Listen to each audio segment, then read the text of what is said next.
Okay, so good morning, everyone.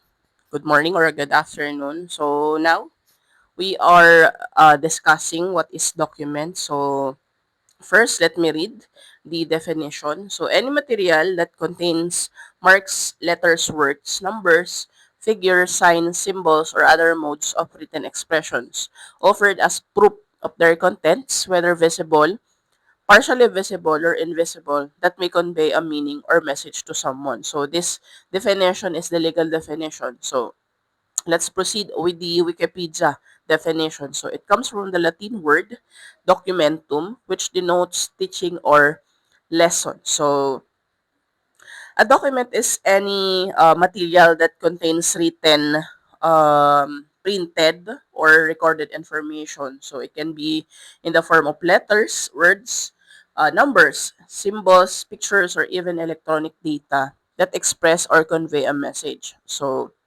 as you can see, sa legal definition, meron din nakalagay dyan na other modes of written expression offered as proof of their contents, whether visible, partially visible, or invisible. So, we considered also a document kahit hindi natin masyadong nakikita yung mismong letters or kahit yung mga symbols na yan. Okay, so karamihan dyan, ginagamitan natin ng mga devices para makita natin or maging visible sa atin at mabasa natin kung ano yung gusto nilang iparating na message sa atin. Okay?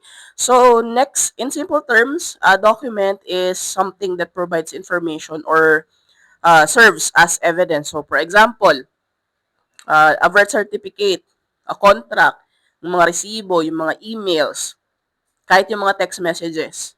Okay, so all of these are considered documents because they record information that can be used as proof. So in our course, no, a document plays a very important role. So bakit? Kasi ginagamit natin siya as a documentary evidence, meaning it serves as proof of a fact or event. So documents are reliable because they preserve information and can be presented in court or in an investigation to support the truth. So, to summarize, the document is any written or recorded materials that communicates information and can be used as evidence of something that can happen. So, yun lang po.